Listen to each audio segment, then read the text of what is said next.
कथा श्री गुरु गोबिंद सिंह जी की। साहिबजादे को भांति भांति की शिक्षा मिलनी। पटने से पंजाब आनंदपुर साहिब बुलाकर श्री गुरु तेग बहादुर जी ने अपने होनहार सुपुत्र गोविंद राय जी को घुड़सवारी, तीर कमान, बंदूक चलानी आदि कई प्रकार की शिक्षा सिखलाई और उसका प्रबंध किया। बालकों के साथ बाहर खेलते समय मामा कृपाल जी को आप जी की निगरानी के लिए नियत कर दिया गया। स्नान पानी और वस्त्रों की सफाई के लिए माता जी की निगरानी में वृद्ध औरतों का प्रबंध कर दिया गया। इस तरह आप जी पिता गुरु जी के किए हुए प्रबंध के अनुसार सब कुछ शिक्षा लेते रहे। गुरु गद्दी का तिलक लगना। औरंगजेब की कैद में श्री गुरु तेग बहादुर जी ने अपना अंतिम समय पास जानकर 5 पैसे तथा नारियल एक सिख के हाथ आनंदपुर भेजकर गुरु गद्दी अपने साहिबजादे श्री गोविंद राय जी को दे दी। परंतु गुरु गद्दी पर बैठने की पूरी मर्यादा श्री गुरु तेग बहादुर जी के अंतिम संस्कार करने के उपरांत की गई।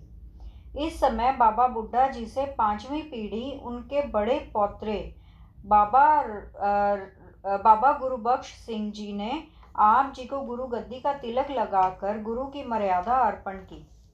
तदुपरांत संगत ने अपनी अपनी भेंट अर्पण करके आपको नमस्कार किया। शस्त्र विद्या का अभ्यास करना।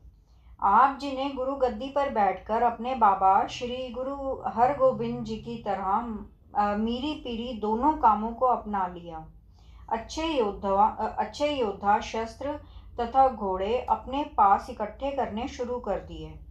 बीबी वीरों के पास 5 पुत्र, बाबा सूरजमल जी के 2 पुत्र तथा श्री गुरु हरगोबिंद जी के पुरोहित का पुत्र दयानंद आदि योद्धे सदगुरु जी के पास आनंदपुर रहने लगे। सदगुरु जी इनसे मिलकर नित्य प्रति शस्त्र विद्या का और घुड़सवारी का अभ्यास करते रहते। इसके साथ ही आप जी गुरु घर की मर्यादा के अनुसार सिख सेवकों को सतनाम के उपदेश के द्वारा आनंदित करते थे। उनका विवाह। जब देश विदेश से सदगुरु जी के दर्शन के लिए संगत आई और लाहौर की संगत में एक सुभिकी क्षत्रिय जिसका नाम हरजस था, उन्होंने अपनी लड़की जीतो का रिश्ता गुरु जी के साथ कर दिया। विवाह का दिन आषाढ़ महीने में नियत करके गुरु जी ने देश के बिगड़े हुए हालात को भांपकर आनंदपुर से उत्तर दिशा पहाड़ में एक सुंदर शहर रचकर उसमें सुभिकी के परिवार को निवास करवा दिया तथा अपने विवाह की मर्यादा को पूर्ण किया। आजकल यह स्थान गुरु का लाहौर नाम से प्रसिद्ध है। गुरु जी का नित्य कर्म। इस स्थान के पास ही पानी का एक चश्मा चल रहा है जो गुरु जी के घोड़े पर सवार ही पृथ्वी में नेजा मारकर निकाला था। इस चश्मे के साथ ही गुरु जी ने 2 बार फिर नेजे मारकर 2 और चश्मे निकाले थे जो आजकल गुरु की त्रिवेणी करके प्रसिद्ध हैं। प्रातः काल उठकर गुरुजी सौर स्नान करके अंतर्ध्यान होकर बैठ जाते थे। दिन चढ़ने पर दीवान सजता, जिसकी समाप्ति के बाद संगत को गुरुमत का उपदेश देते और शंके दूर करके उन्हें सुमार्ग पर लगाते।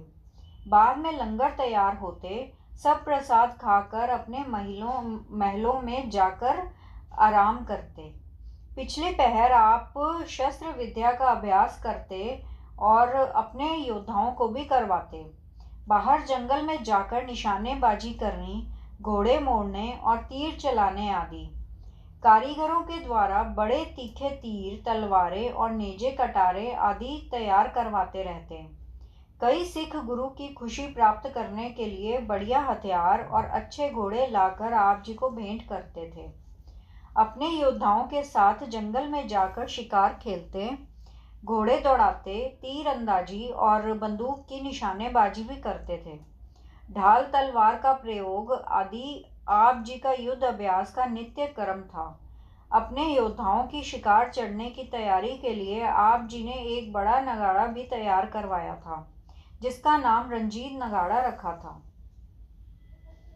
दूनी चंद मनसद काबल से बहुमूल्य चांदनी लाया। काबल में गुरु जी के घर का एक दूनी चंद नाम का एक मनसद रहता था। वह गुरु घर की दसबंद की धनराशि इकट्ठी करके एक बड़ी सुंदर पश्मीने की चांदनी बनवा कर गुरु जी के लिए लेकर आनंदपुर हाजिर हुआ।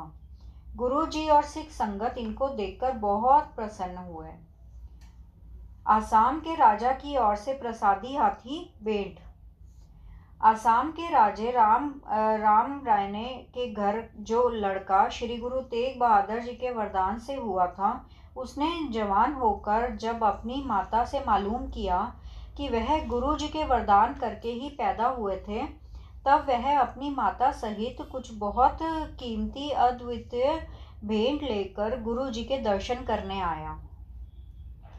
एक प्रसादी हाथी जिसका कद छोटा था, माथे में रोटी जितना सफ़ेद निशान था, सूंड की नोक से लेकर पीठ के ऊपर की नोक तथा सफ़ेद लकीर अधिकांश शरीर का रंग काला था। यह हाथी बहुत अभ्यस्त था, जैसा कि गुरुजी के चरण धोने व सिर के ऊपर चौर करना आदि।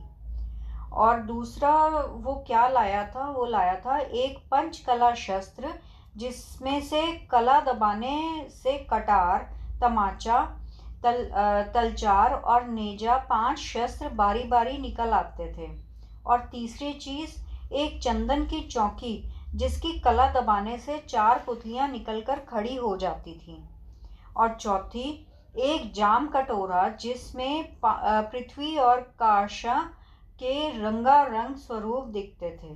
और 5वीं चीज़ थी मोतियों की एक माला, 5 बहुमूल्य घोड़े, 7 सामान सहित जड़ाऊ कंगन और बहुमूल्य वस्त्र।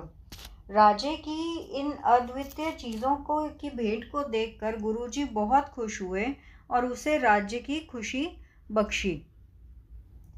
गुरुजी का दूसरा विवाह। एक बार संगत गुरु जी के दर्शन को आई तो लाहौर निवासी कुमरा क्षत्रिय दूनी चंद ने अपनी सुपुत्री सुंदरी का विवाह गुरु जी के साथ कर दिया। इस माता जी की कोख से साहिबजादा अजीत सिंह जी पौंटे साहिब पैदा हुए। गुरु जी ने रंजीत नगाड़ा बजाना और राजा भीमचंद का ईर्ष्या करनी। सदगुरु जी ने जो रंजीत नगाड़ा बनवाया था, उसको बजाकर गुरुजी शिकार चढ़ते थे तो उसकी दूर दूर तक गूंज पड़ती सुनकर राजा भीमचंद, जिसकी रियासत बिलासपुर थी और गुरुजी अपने बसाए हुए नगर आनंदपुर में रहते थे, राजा भीमचंद गुरुजी से बहुत ईर्ष्या करता था।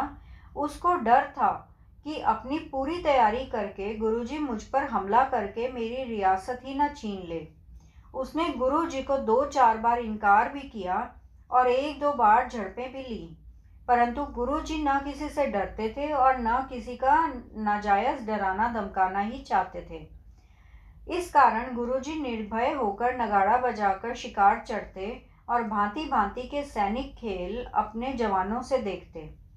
दूसरी बात भीमचंद से विरोध की यह थी कि गुरुजी से बहुमूल्य चांदनी तथा प्रसादी हाथी धोखे अथवा हाथी घोड़े अथवा किसी बहाने लेना चाहता था, परंतु गुरुजी ने उसकी खोटी नीयत को समझकर यह चीज़ें देने से इनकार कर दिया। बात ऐसी हुई कि राजा भीमचंद ने अपने वजीर को गुरुजी के पास भेजा कि मेरे लड़के की सगाई है, इसलिए आप अपना प्रसादी हाथी और चांदनी कुछ दिनों के लिए दे दो। सगाई का काम करके यह दोनों चीज़ें वापस भेज दी जाएंगी। परंतु गुरुजी ने उसके दिल के खोटेपन को जानकर कहा कि यह चीज़ें हमें हमारे एक श्रद्धालु सिख ने प्रेम से दी थी और प्रार्थना की थी कि इनको अपने पास ही रखना, और किसी प्रेमी की मनेच्छा होती है तो ऐसा ही किया जाता है, इसलिए हम अपने प्रेमी सिख की मनेच्छा के विरुद्ध यह चीज़ें किसी को नहीं दे सकते। वजीर ने जब यह बात भीमचंद को जाकर बताई तो उसने बड़े क्रोध के साथ गुरुजी को चिट्ठी में लिखा कि अगर आपने अपना हाथी और चांदी नहीं भेजनी तो मेरे राज्य में से निकल जाओ। इन दोनों बातों में से मेरी कोई बात स्वीकार नहीं करनी तो युद्ध के लिए तैयार हो जाओ। राजे के इस पत्र के उत्तर में गुरुजी ने लिखा कि आपकी दोनों बातें हमें अस्वीकार हैं। हम क्षत्रिय हैं, युद्ध करना हमारा धर्म है, तुम युद्ध के लिए जल्दी आओ। गुरुजी का यह मुंह तोड़ उत्तर सुनकर भीमचंद दूसरे पहाड़ी राजाओं के साथ सलाह करके युद्ध की तैयारी करने लगा और इधर गुरु जी अपने बचाव के लिए योद्धाओं को तैयार करने लगे।